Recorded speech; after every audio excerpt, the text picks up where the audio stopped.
now. Okay. Shall I? Okay. Welcome to Lake Harriet Spiritual Community, a center for conscious living. We're an independent organization that gathers together to explore global consciousness and the unique connection to the divine. I'm Tina Frontera, and I'd like to welcome all of you and all of you that are watching us from home in your living rooms. So this is a movement and meditation service. I'll speak on the topic for a while, and then we'll move, and I'll speak some more, and we'll move some more, et cetera, et cetera. And then we'll end in about 15 minutes of movement and meditation, and we'll end with a YouTube. So today's topic, or the topic for the entire month, is the illusion of control. Okay. So when we think of illusion, we think of something that really isn't as it seems. It isn't reality. It might be deceptive. When we think of control, sometimes we think of power over another person, power over a situation, being restrained, being restricted. But the thing about control is that it's rigid and it breaks under pressure. So the illusion of control is that we're never really fully 100% in control of anything, really. Okay, and life is really just going to happen. It's really just going to happen to us.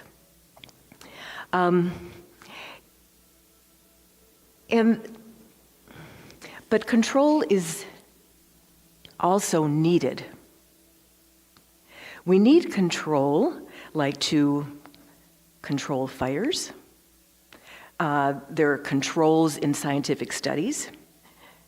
We need some controls, checks and balances in government. And we need self-control, right? So we don't eat a whole box of Twinkies. Okay? So it's about balance. It's about balance and knowing when control is appropriate. So there's a Buddha exercise, and the Buddha exercise invites people to pick up seeds and hold on to them so you don't lose any seeds, okay?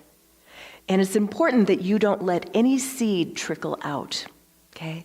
And you might hold on really tight so that you don't lose any of those seeds, because you got to control so nothing falls out.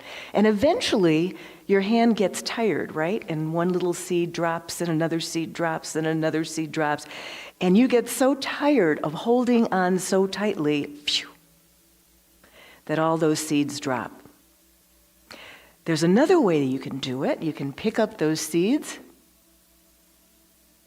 and you can hold them this way. And those seeds can stay there a long time if your hand needs support. You can hold on to it this way for a long time. It doesn't need to be restrained. It doesn't need to be held overly tightly.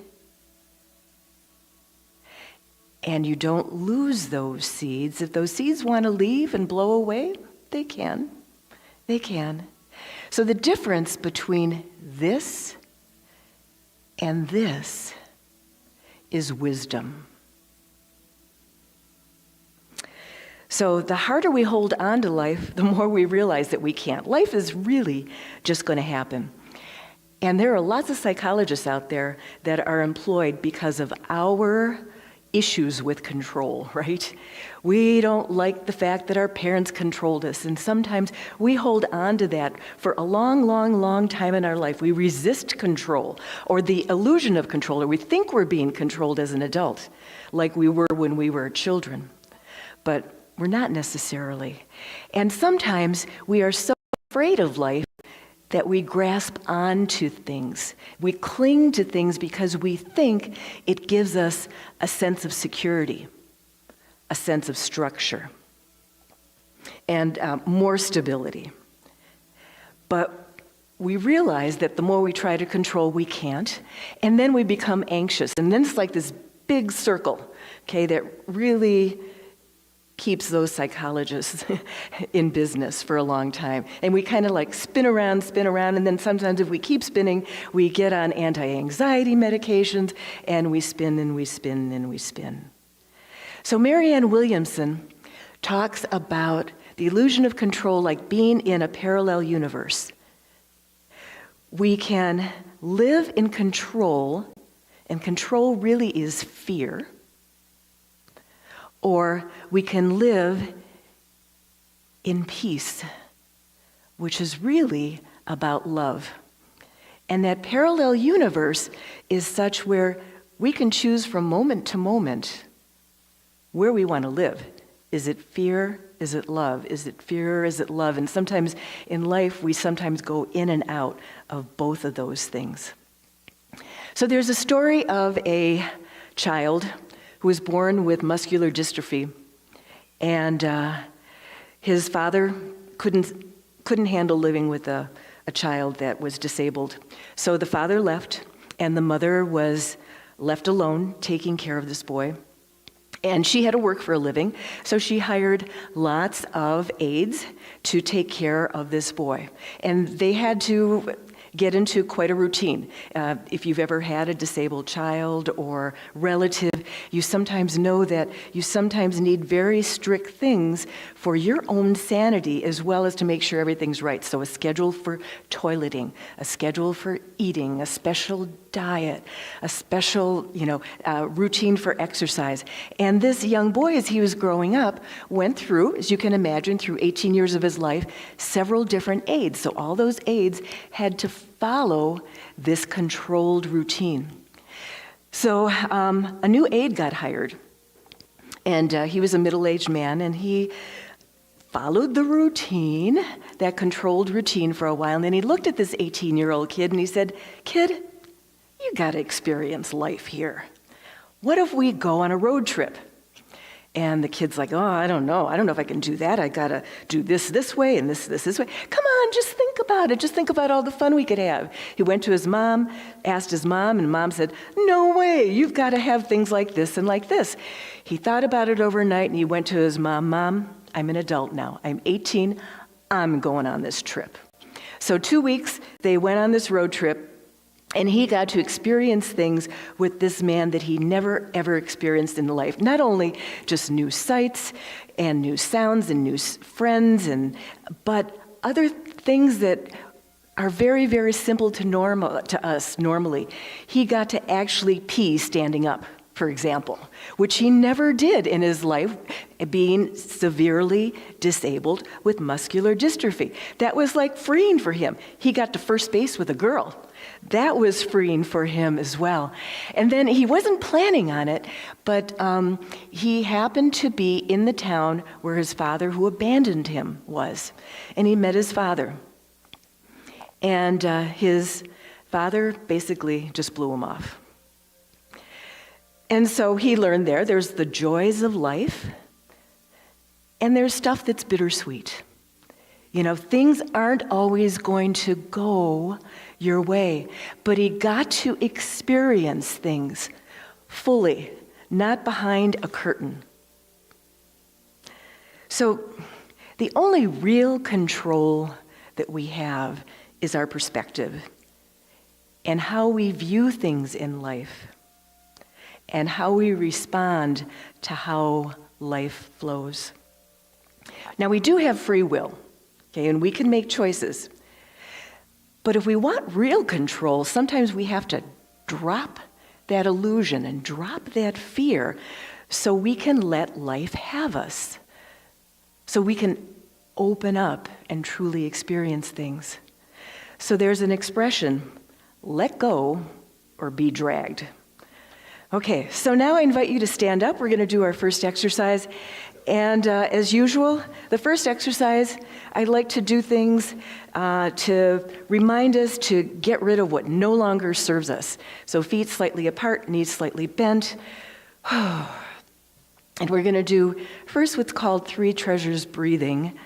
We're going to breathe in through our nose, breathing in light, and then out through our mouths, breathing down through our feet, just junk that no longer serves us. Smoke, okay?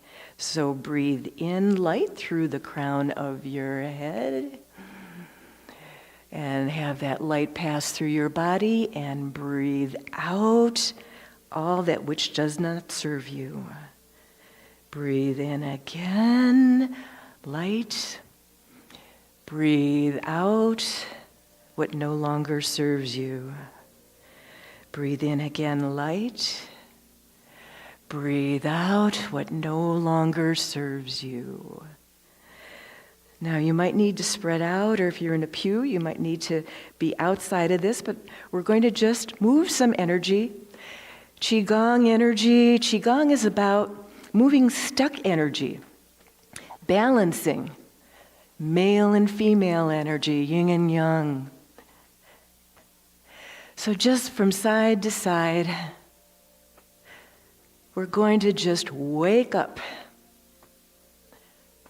Wake up any stuck energy, emotionally, physically, spiritually. Wake it up, shake it up, loosen it up. And now go to your chest with that. Cross your chest. Wake up your heart, your feelings, your emotions.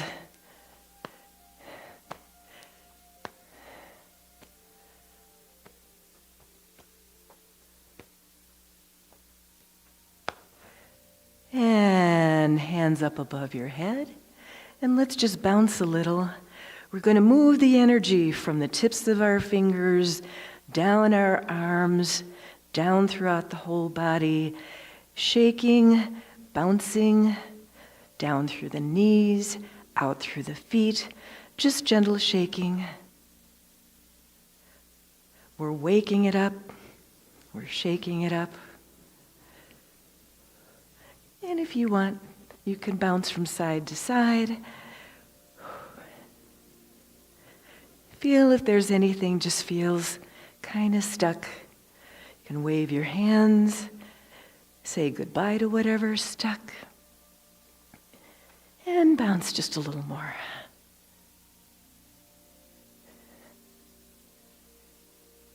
And we're going to slowly come to a stop.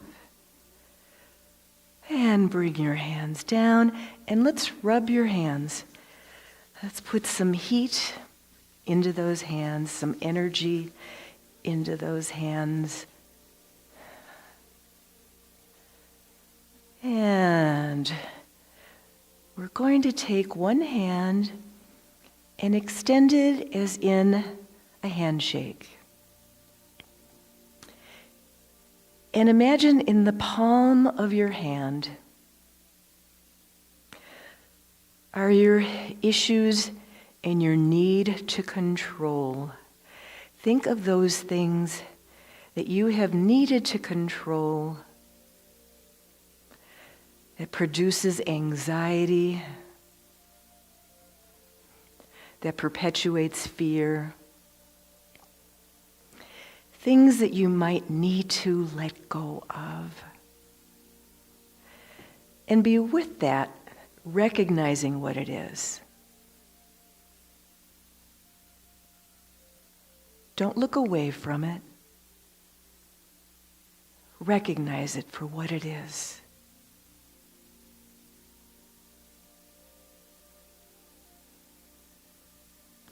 Are you hiding something? Is there fear? Is there fear of loss? What is it? In the other hand, put your palm up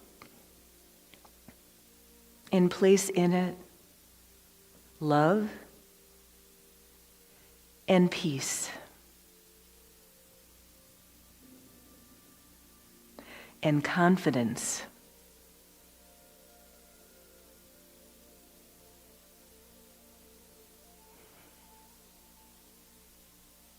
Now take that hand, press it against the other palm. Put your shake hand down at the bottom with the loving hand up above, infusing it fully with love and peace. Bring those hands to your heart in Namaste position.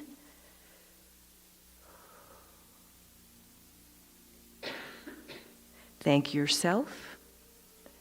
Forgive yourself.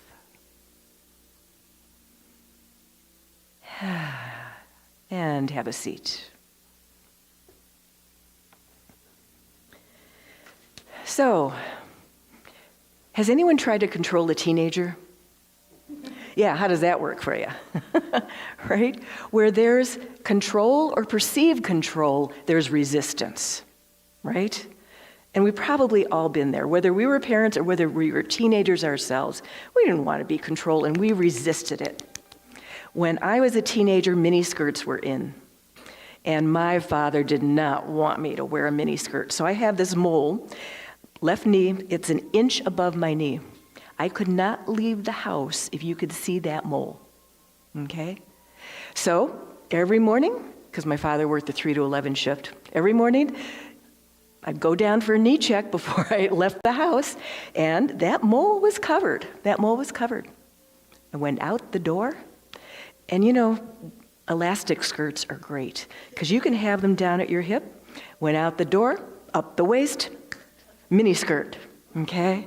So, you know, we think that we can do what's best for others and we can care for others, but really in the end, people's own happiness or not is based on what they're thinking, what they do, their thoughts and their actions.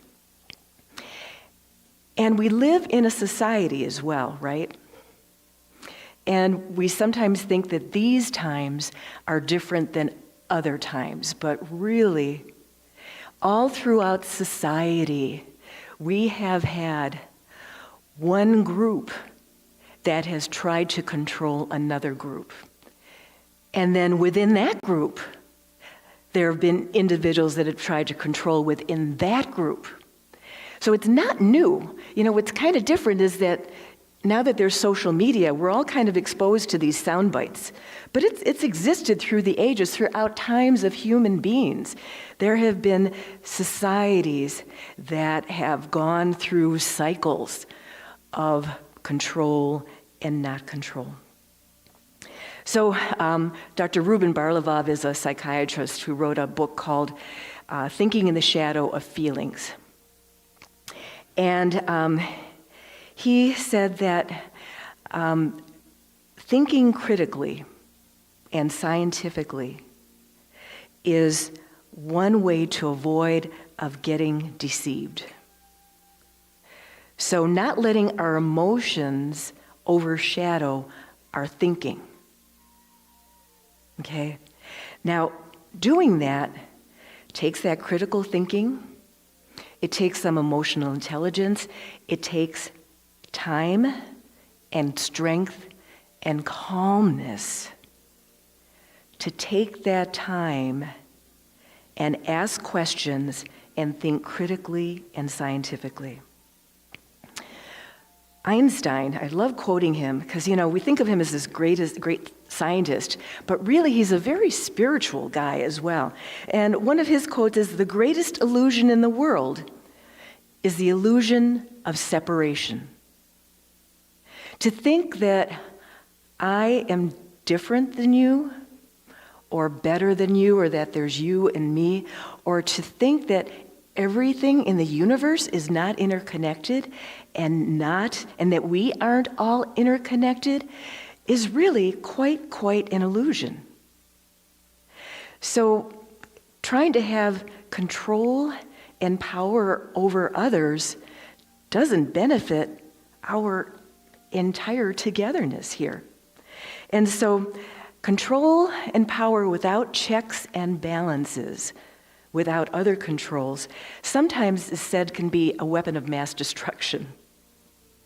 So complete control or power without a clue of what we're doing is kind of a recipe for disaster. So that is a reason why we need some controls in place. We are a way of checking each other. If we look and realize that we are all interconnected, then what I am doing to you, I am doing to myself. So we confuse power with empowerment. So true power is not control. Okay, so about 25 years ago, I worked for an organization, and I was one of 6 vice presidents. We were brought into a meeting, and all 6 of us were told we had to lay off 6 people. And so they put together the guidelines. We could have used our individual power and just kind of said, I don't like this person is not performing, I'm getting rid of this person. But no, here were the guidelines, and we were getting rid of the position. If somebody wasn't performing, that's a whole other issue, okay? We're not firing for performance, we're firing because there's a budgetary thing here going on. And but what we also want you to do is we want you to tell us what positions that you're going to eliminate. And then before you eliminate them, we want you to write up the new job descriptions for the people that are still going to stay, because they're going to have to take up some of that work. Or you're going to have to decide which things you're going to not do. But you, Mr. Vice President, still are responsible for getting the job done. Okay, fine. So we did that. And by the way, you have to tell them in person. You have to look them in the eye and tell each and every person individually that you are letting them go, and you're going to give them their severance package.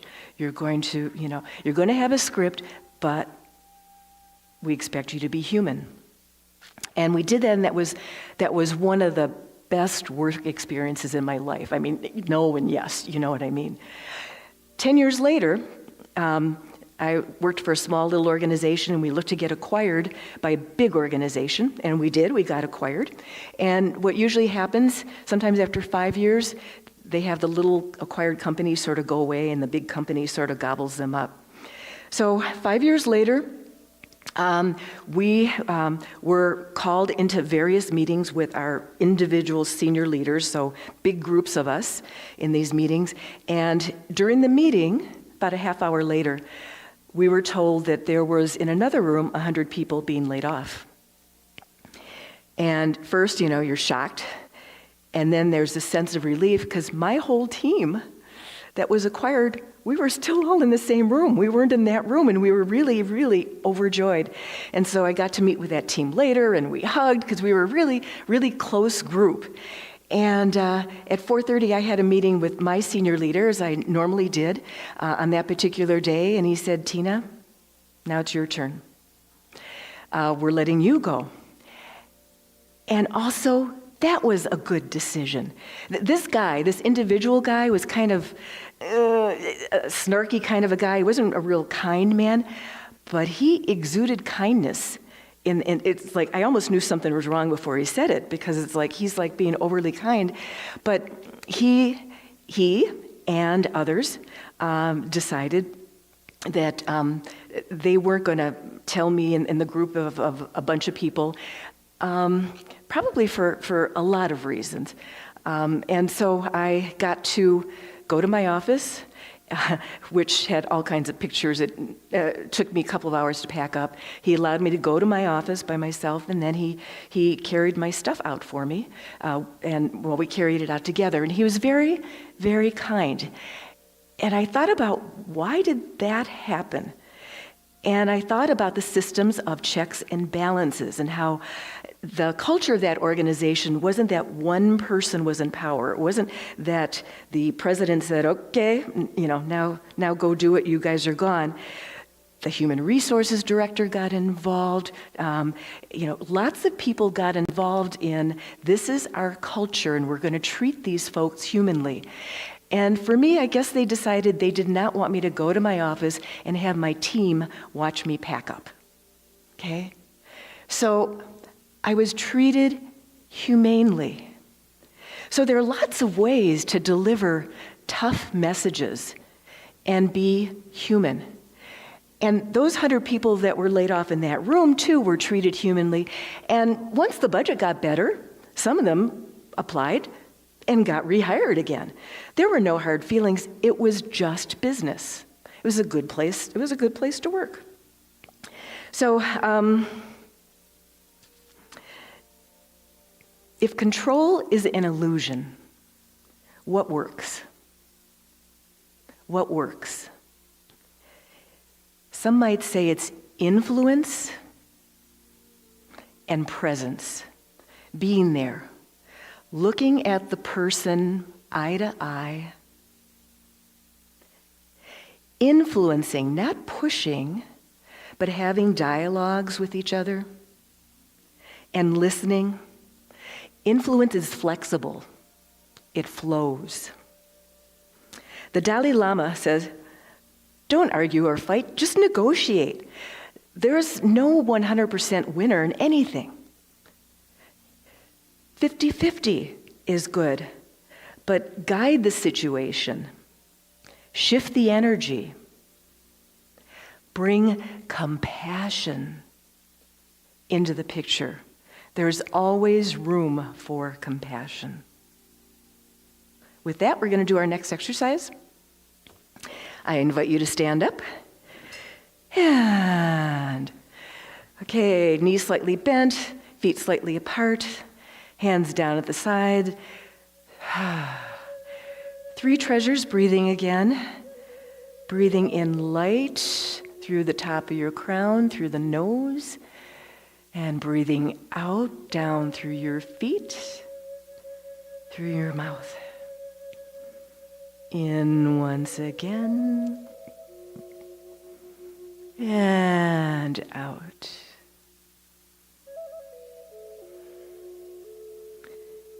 In once again.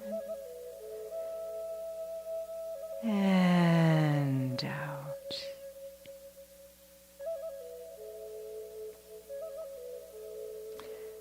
Slowly bring the arms up.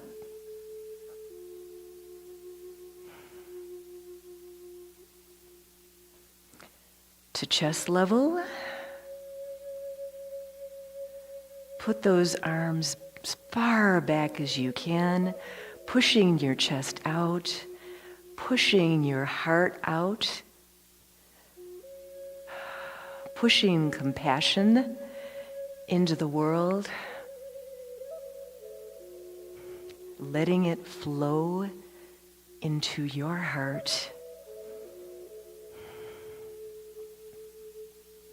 Stretching, relaxing, stretching, relaxing, stretching, relaxing. Bring the hands almost together slowly.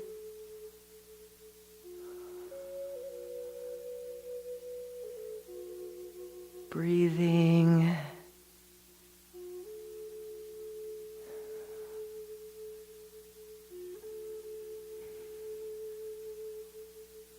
Passing energy from one hand to the other.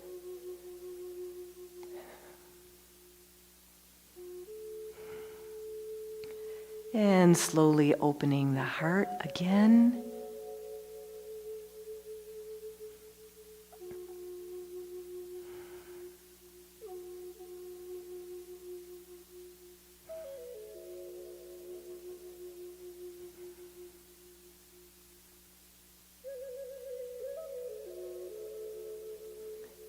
And slowly bring those arms up with the palms pointed up.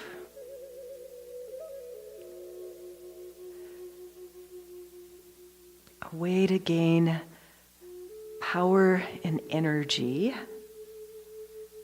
from the universe.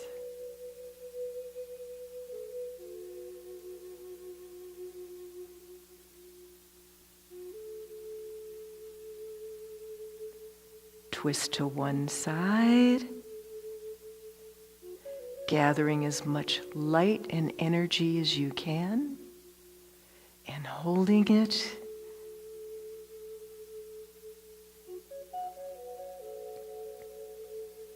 Twist to the other side, and holding it.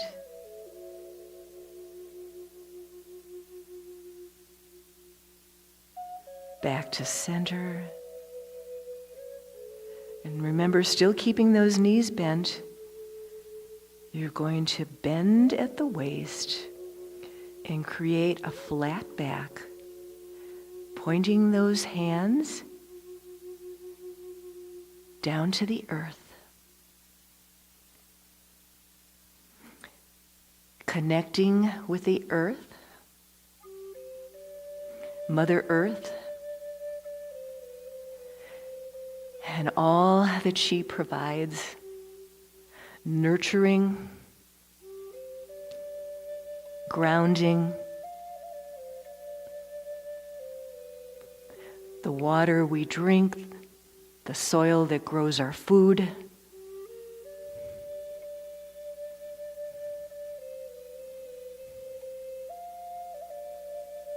stability, unconditional love. Slowly stand back up. And as before, we're going to extend that handshake hand.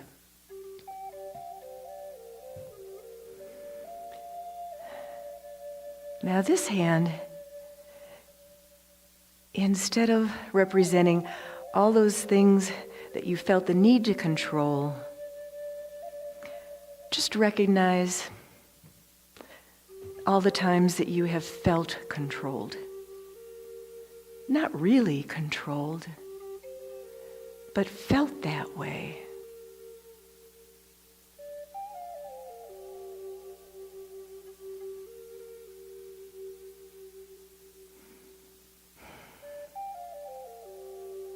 And with the other hand,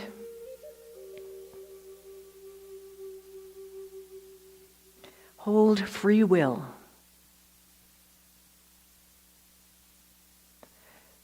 Free will that provides freedom.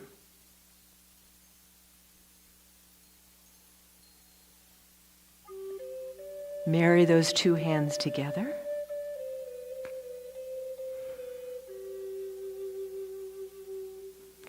With the non-shake hand on top, dominating with free will and peace.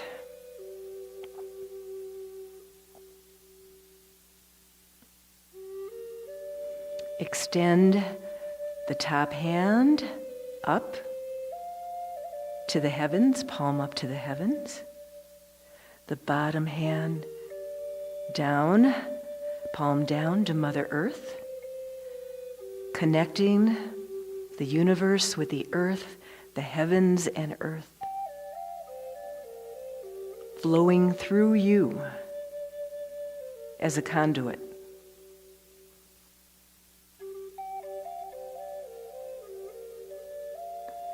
Then reverse your hands, the other palm up and one palm down. Again, connecting in balance the universe and earth, heaven and earth, with you as a conduit of free will energy, light, and peace. Bring those hands together to your heart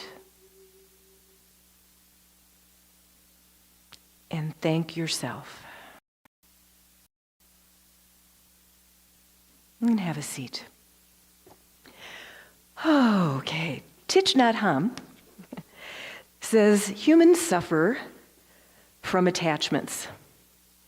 We're attached to views, we're attached to control, we're attached to our earthly things.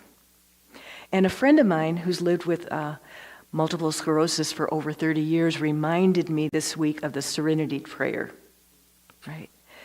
Grant me the serenity to accept the things I cannot change, the courage to change the things I can, and the wisdom to know the difference.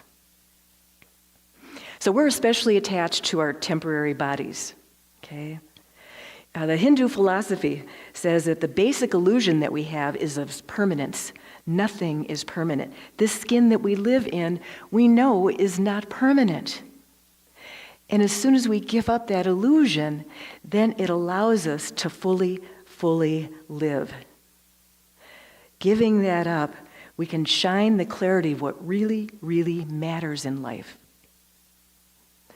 So there's a woman who had a cancer diagnosis.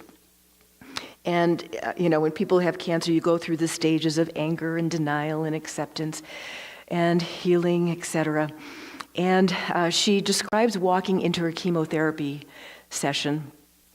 And it's usually a very big room, okay? And there are other people. And nothing gets you closer to that acceptance is when you walk into that other room and you see everybody else hooked up with IVs. And they're all in their different stages of chemotherapy, and you're in that room, sometimes with the same people, day after day until you finish your chemotherapy. And so can you imagine sitting there, being hooked up, allowing that chemo to flow through you? That's the ultimate in acceptance of what is real and not living with an illusion. And there's this camaraderie or fellowship that sort of happens with these other people in the room, because you're all going through a similar thing. And sometimes you see some people coming in and they're very quiet. You might see someone coming in various stages of hair loss.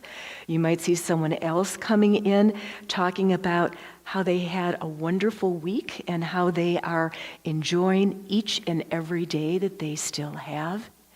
And so you learn about living alongside of cancer, often through the fellowship of these other people, being all interconnected in a whole different way, right? And so what happens is that you learn so much about acceptance.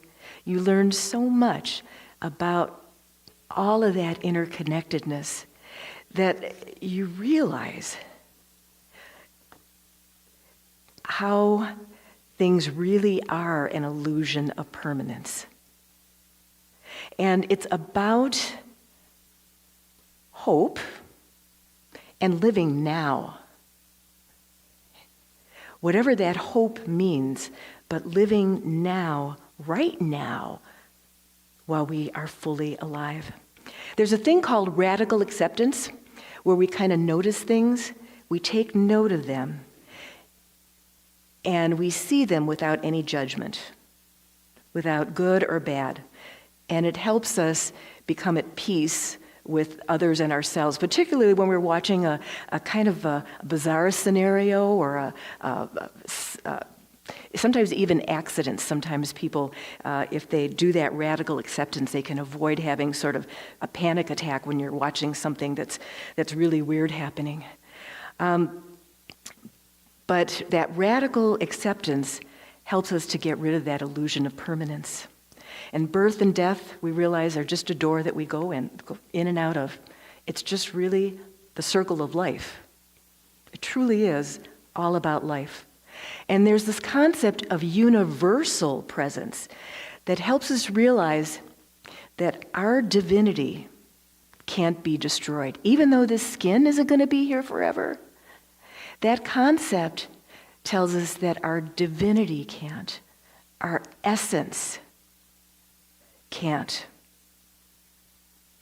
And so when we surrender that illusion of control and we free fall towards reuniting ourselves with our divine essence, our core essence, our original essence, now while we are fully alive, we can finally let go and be at peace. Last exercise. I invite you to get up. And now we're going to do some Qigong movements. Okay, same position. Feet slightly apart, knees slightly bent, hands down. 3 treasures breathing in through the head and nose, out through the feet and mouth. In, out.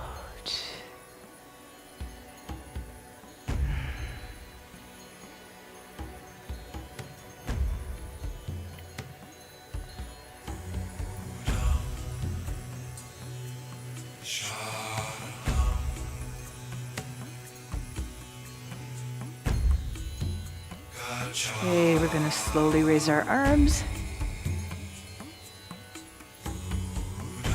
And palms down, cross our body. We're going to do this several times. Big circles. Moving energy all around us. And down our spinal cord.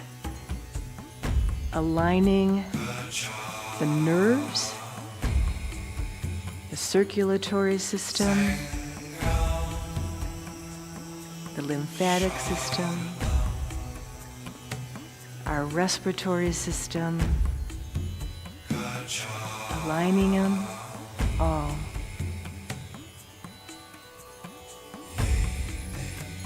Infusing ourselves with health, peace, calmness,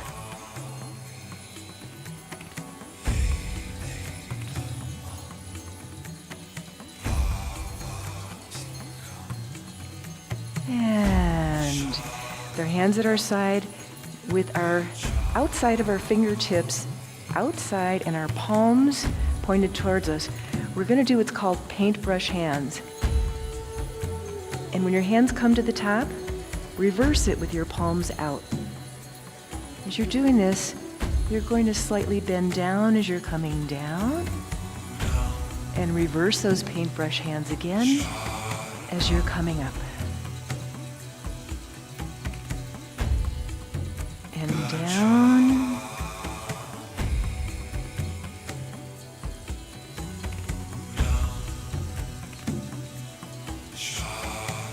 With those palms out, you're sending out loving energy to the universe. Your fellow humans, your fellow comrades in life, whether they're in this room, whether they are out of state, out of country,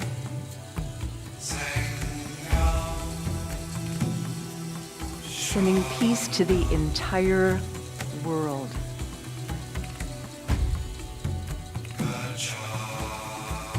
Your interconnected brethren.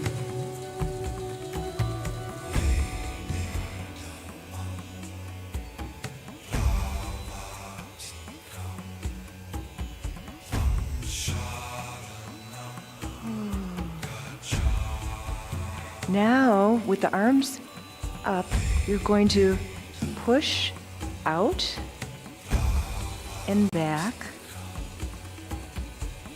and finish the paintbrush hands again.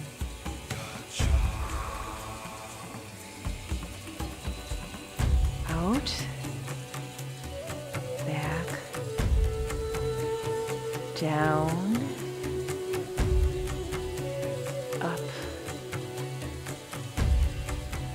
out,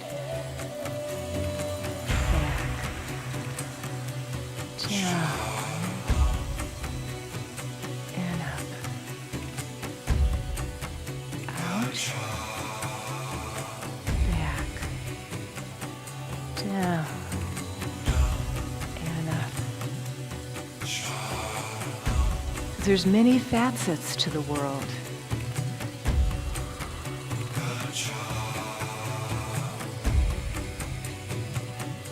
It's multidimensional.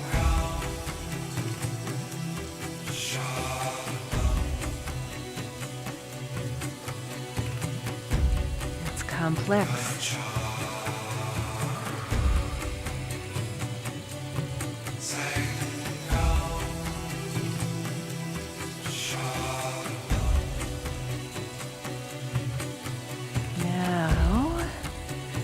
Add another dimension, forward and back, out to the sides and back, down and up, forward, back, out,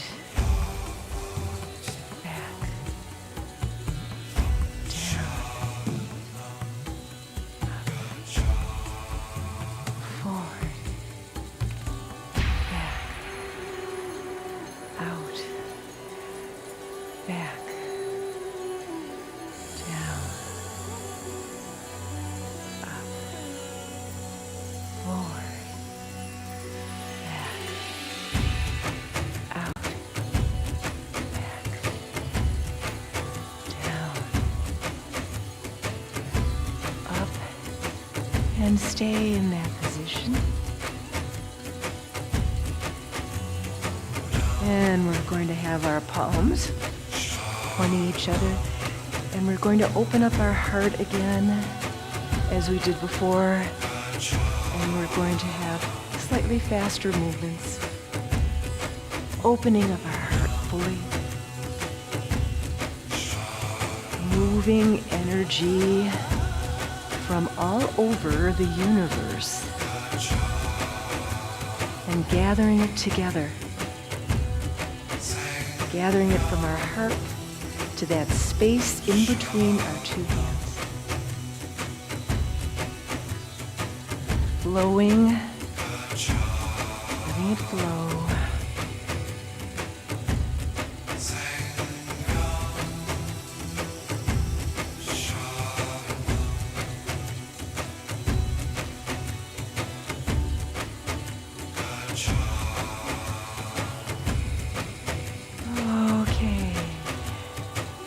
Now we're going to put our hands in a circle around a ball of energy that we just formed. First all around, and then do the sides a little, kind of define the parameters of this big ball of energy and light and love that's with you. Top to bottom. However you want to play with this ball. It's your energy, it's your love, compacted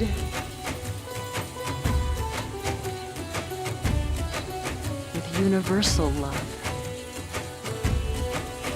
universal energy.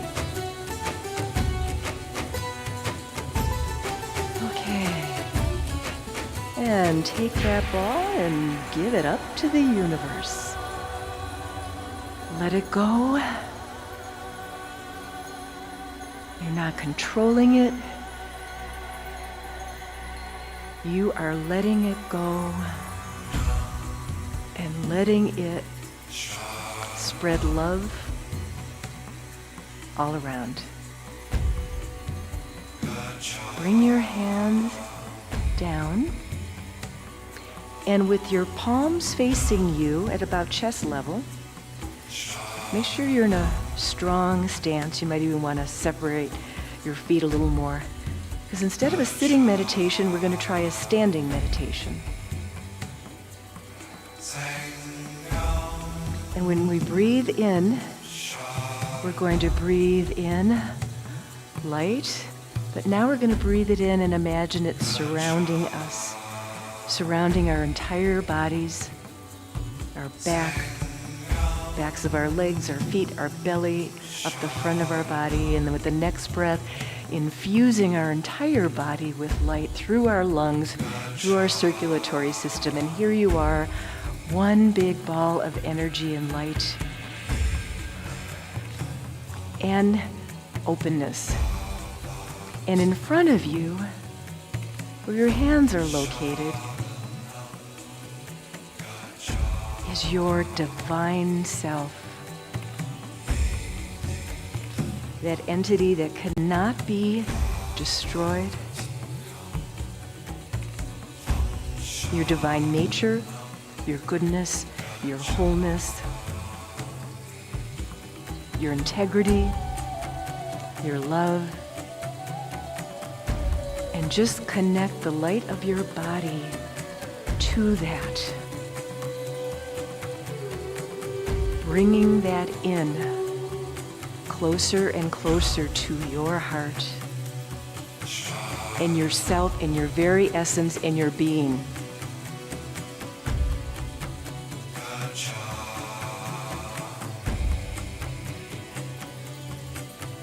And just stay with it for a while. Eyes closed, feeling your connection, the essence of you in silence.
On the planet and blinking step into the sun. There's more to be seen than can ever be seen, more to do than can ever be done. Some say eat or be eaten, some say live and let live, but all I agree is to join the stampede. You should never take more than you give in the circle of life. It's the wheel of fortune, it's the leap of faith. The band of hope to find our place.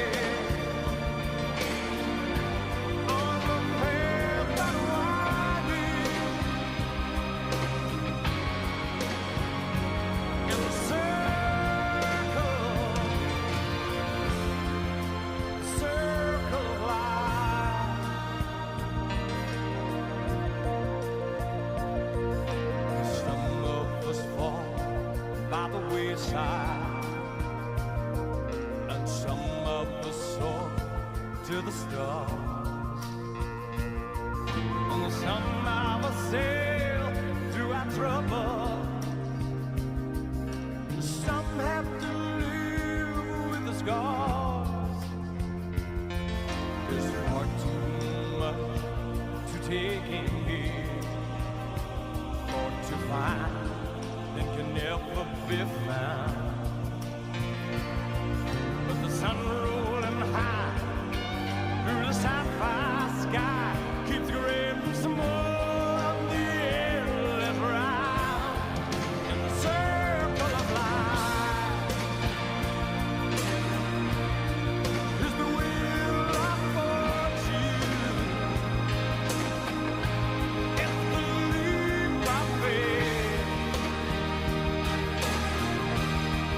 Is the band of hope?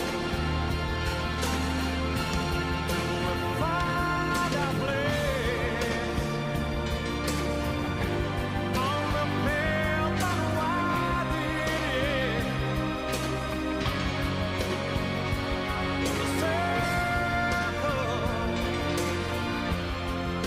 The circle of life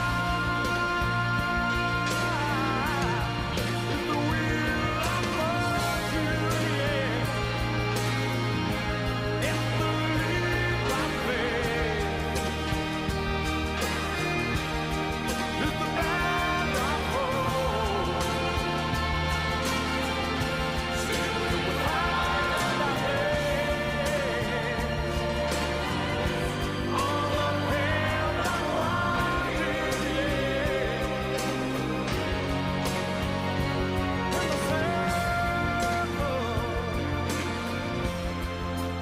circle of life.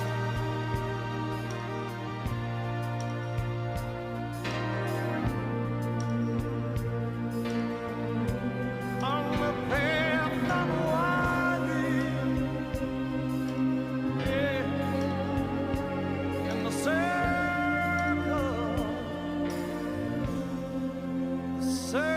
of life.